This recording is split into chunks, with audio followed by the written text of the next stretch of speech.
Yo guys, ito na nga si Infinix Hot 70 at mukhang isa na naman itong budget phone na pwede pumatok sa mga users na mahilig sa gaming, social media at matagalang battery life. Ang estimated price ito ay nasa around 10,000 pesos para sa pinaka basic na variant. Pero posible pa ito magbago once officially available na dito sa Philippines. Guys, nilakihan pa ng Shopee yung electronics vouchers ngayon to 24% off. Masulit na bumili ng gadgets lalo na phones, accessories at other electronics dahil mas malaki na yung discount ngayon. Kung may bala kayong bumili, baka ito na yung magandang timing. Sa harap naman, meron itong 6.78-inch IPS LCD display na may 120Hz refresh rate. Kaya smooth gamitin pang scroll sa social media at gaming. HD plus resolution lang siya kaya hindi siya sobrang sharp compared sa Full HD na phones. Pero okay pa rin naman para sa presyo niya. May 700 nits high brightness mode din kaya usable kahit medyo maliwanag ang paligid.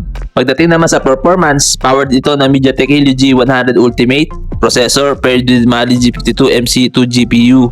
Sa normal usage tulad ng social media, YouTube at casual gaming, kayang-kaya nito. Pwede rin ito sa mga sikat na games like Mobile Legends, CODM at PUBG Mobile sa decent settings. Available din ito sa 4, 6 or 8GB of RAM variants with 128GB internal storage kaya may pagpipilian ka depende sa budget mo. Sa camera naman, meron itong 50MP main camera kasama ang auxiliary lens at dual LED flash. Kaya niyang mag-record hanggang 1440p at 30fps which is nice para sa budget phone. Sa selfie camera naman, meron itong 8MP selfie camera na okay na rin pang video calls at social media uploads. Isa sa pinakamagandang feature dito ay yung malaking 6000 mAh battery. Solid ito para sa whole day usage kahit heavy user ka. Tapos supported pa ng 45W fast charging kaya mas mabilis mag-charge compared sa ibang budget phones. Meron din itong 10W reverse wire charging meaning pwede mo pa siyang gawing power bank sa ibang devices.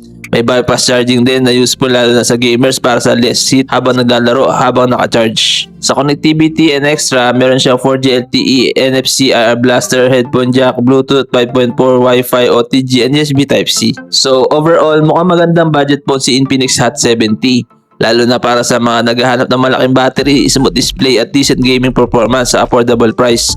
Hindi man siya perfect dahil HD plus lang ang resolution at 4G LTE lang pero sa presyo niya mukhang sulit na rin talaga.